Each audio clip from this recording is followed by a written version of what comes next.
something has got to change. And I've always said this whenever I speak to somebody, and I'm like, if you're going to make changes to your lifestyle, this is a full lifestyle change for people who want to lose fat or lose weight or have a performance goal. It's a full lifestyle change. It's going to take a lot of effort to be able to do that. You can't remain doing all the same things, all the same habits, all the same behaviors because you're going to end up still with the same body that you're in, or you're going to still be sitting in the same situation that you're in.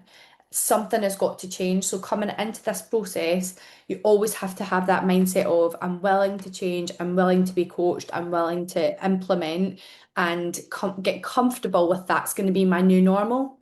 And the next step to that is like when you make changes to your lifestyle, it shouldn't be a case of, well, I'm doing this because I've got a wedding in 6 weeks' time, so I'm going to move to the juice diet and I'm not going to eat anything. I'm going to do that because it's not sustainable. So what we should be thinking about is this a change that I can see myself doing every day for the rest of my life?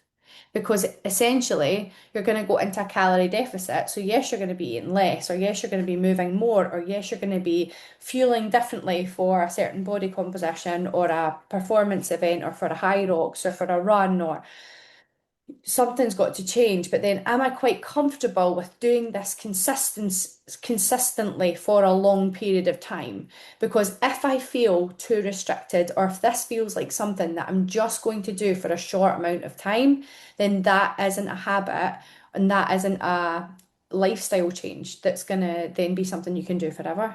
So it's just that it is that mindset shift that's kind of a lot of work that needs to be done right at the start, which is about identify habits, identify behaviors, identify your routine, identify triggers, identify things that need to change. And then the next part is be willing to change, be open to learning, be open to questioning yourself and reflecting, be open to being uncomfortable, like completely uncomfortable in a new habit or a new behavior. Be open to reverting backward, but then seeing how that feels and then reverting forward again. And so it is a whole process that we have to be open to going through.